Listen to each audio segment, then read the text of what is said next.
Industry में कुछ ऐसे कलाकार हुए जिनका नाम शायद ही नई पीढ़ी जानती हो, लेकिन उनके डायलॉग आज भी लोगों की जुबान पर जिंदा है। जब वो स्क्रीन पर आते थे तो हीरो भी उनके सामने फीके पड़ जाते थे। उनकी आंखों का खौफ, उनकी आवाज का डर और उनका अंदाज ऐसा था कि लोग उन्हें देखकर कांप उठते थे। वो फिल्मों के हीरो नहीं थे, लेकिन फिर भी पूरी फिल्म पर छा जाते। और जब उन्होंने स्क्रीन पर कहा, अरे ओ सांभा, तो पूरा देश उस आवाज का दीवाना हो गया। जी हाँ दोस्तों, हम बात कर रहे हैं बॉलीवुड के सबसे आइकॉनिक विलेन अमजद खान की। अमिताभ बच्चन भी उनकी एक्टिंग के दीवाने थे। दोनों ने साथ में कई सुपरहिट फिल्मों में काम किया और पर्दे पर दुश्मन दिखने वाले ये दो कलाकार असल जिंदगी में बहुत अच्छे दोस्त थे। लेकिन दोस्तों, जितनी शानदार अमजद खान की फिल्मी जिंदगी थी, उतनी ही दर्दनाक उनकी जिंदगी का अंत रहा। एक ऐसा हादसा जिसने उनकी पूरी दुनिया उजाड़ दी। एक्टर की कार ट्रक से तो बच गई, लेकिन सीधे पेड़ में जाकर घुस गई। हादसा इतना दर्दनाक था, इतना खतरनाक था कि उनकी कई हड्डियां टूट गईं, फेफड़ा फट गया और गले में गंभीर चोट आई। वो मौत के मुंह तक पहुंच गए। पत्नी और बच्चों का भी बुरा हाल हो गया था, लेकिन उस मुश्किल वक्त में एक इंसान ने साथ दिया, जिसने पूरा जिम्मा अपने हाथों में ले लिया, और वो थे अमिताभ बच्चन। उन्होंने अस्पताल से लेकर इलाज तक हर चीज संभाली और अमजद खान के परिवार का सहारा बनकर खड़े रहे। लेकिन अफसोस, इतनी कोशिशों के बावजूद अमजद खान की जिंदगी कभी पहले जैसी नहीं हो पाई। और फिर एक रात ऐसा कुछ हुआ जिसने उनके बेटे को जिंदगी भर के लिए तोड़ कर रख दिया।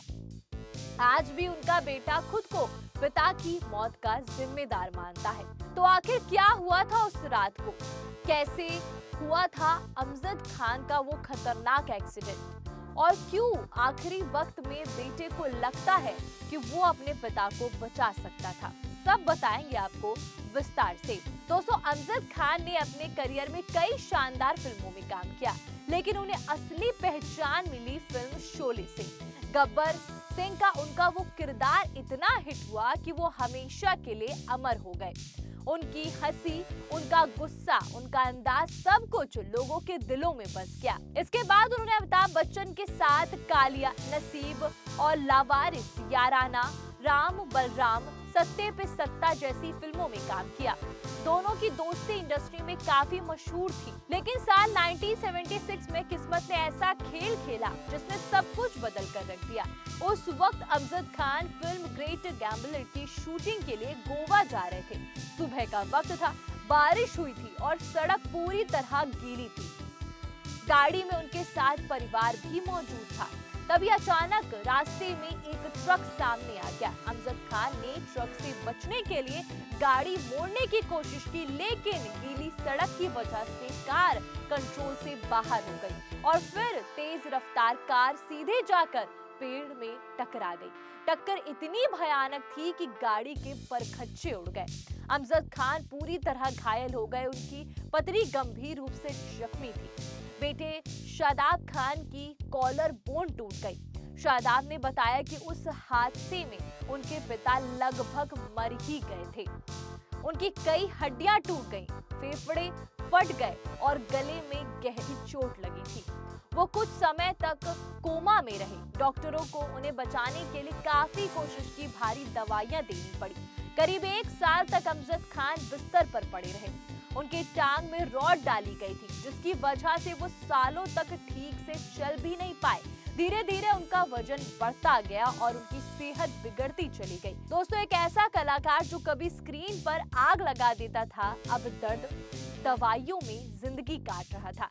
लेकिन उस मुश्किल दौर में अमिताभ बच्चन लगातार उनके साथ खड़े रहे।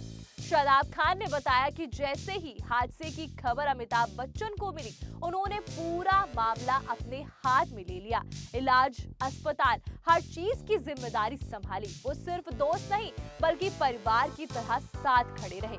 लेकिन दोस्तों, शायद किस्मत को कुछ और ही मंजूर था। 27 जुलाई 1992 को यही वो दिन था जब बॉलीवुड का गब्बर हमेशा के लिए खामोश हो गया। सिर्फ 51 साल की उम्र में अमजद खान को तगड़ा हार्ट अटैक आया और फिर वो दुनिया को छोड़कर चले गए। लेकिन सबसे दर्दनाक हिस्सा अभी बाकी था। शादाब खान ने बताया कि उस रात जब वो घर पहुंचे तो उनकी मां ने कहा, जाकर देखो तुम्हारे पापा उठ नहीं रहे हैं। जब वो कमरे में गए तो उनके पिता का शरीर ठंडा पड़ चुका था।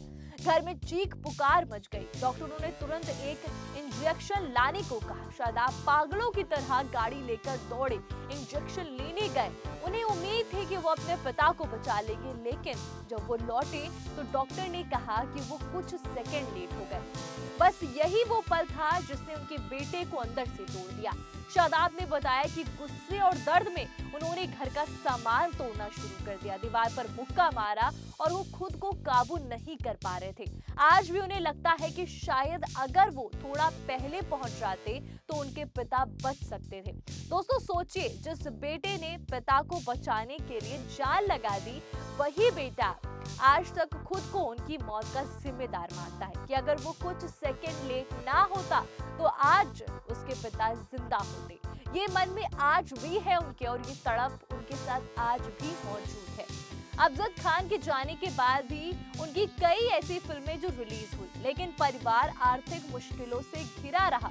शादाब ने बताया कि इंडस्ट्री के लोग उनके पिता के करोड़ों रुपए बकाए थे पर नहीं दिए। मानो इंडस्ट्री ने सारे पैसे ही खा लिए, लेकिन किसी ने कोई पैसा वापस नहीं किया। दोस्तों पर्दे पर खौफ पैदा करने वाले गब्बर असल जिंदगी में दर्द, तकलीफ और संघर्ष से भरी जिंदगी जी कर गए। उनका अंत भयानक था, लेकिन आज भी जब वो टीवी पर शोले आती है और गब्बर की आवाज गूंजती है तो लगता है जैसे अमजद खान आज भी हमारे बीच जिंदा है। क्योंकि कुछ कलाकार सिर्फ एक्टिंग नहीं करते, वो इतिहास बन जाते हैं और इतिहास बन चुके हैं अमजद खान। दोस्तों इस पूरी स्टोरी पर आपकी क्या राय है, कमेंट करके जरूर बताइएगा। ऐसी ही बॉलीवुड अपडेट और किस्से कहानी के लिए बने रहते सिंह राठौर के साथ और जाते जाते 4 PM बॉलीवुड को सब्सक्राइब करना मत भूलिएगा। आपका बहुत बहुत धन्यवाद।